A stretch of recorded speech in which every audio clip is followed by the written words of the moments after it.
It's another beautiful Friday morning.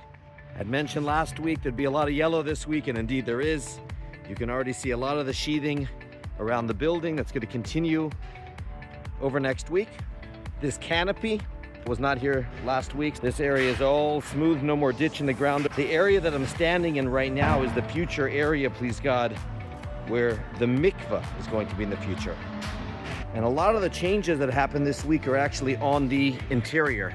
Sprinklers, plumbing, electrical, a lot of those connections all done in the last 4 or 5 days over here. Standing on our future commercial kitchen, stepping out. Let's walk downstairs, see what changes have happened over the last week. Pretty incredible to see the difference in just 1 week. Seeing plumbing, seeing sprinklers, you can already begin to see the way the rooms are going to lay out.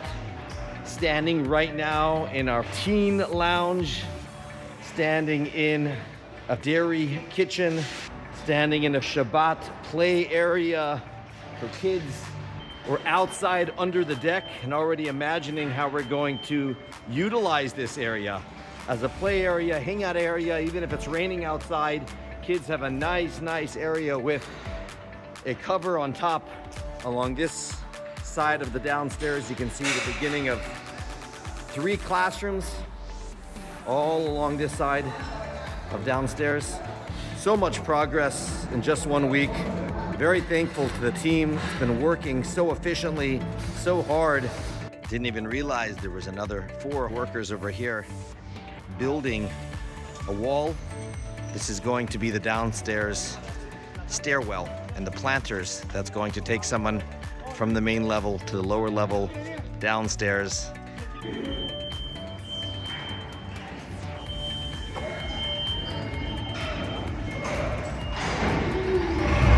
Hey, it's safe to say that this has been a week where they've built a lot of connections for the sprinklers, mechanical, electrical, all the things that later on the oven will be able to work and the lights will turn on, the sprinklers will work. All those connections are being made now, and if a mistake were to be made, they probably wouldn't even recognize it now, but of course the ramifications would be felt much stronger later on. The Torah portion this week, it's all about connections. The Parshat's Kedoshim, being holy, and the Parsha goes on and lists 51 mitzvot. That's one of the most out of any Torah portion. In just 64 verses, there are 51 mitzvot governing pretty much every single way of our life. The way we eat, the way we get married, the way we interact with others, the way we do business, Shabbat, holidays, you name it is in Kedoshim. And it's here that so many people sadly have a misconception. They think that the many mitzvot and guidelines in Judaism somehow restrict us, limit us, get in the way.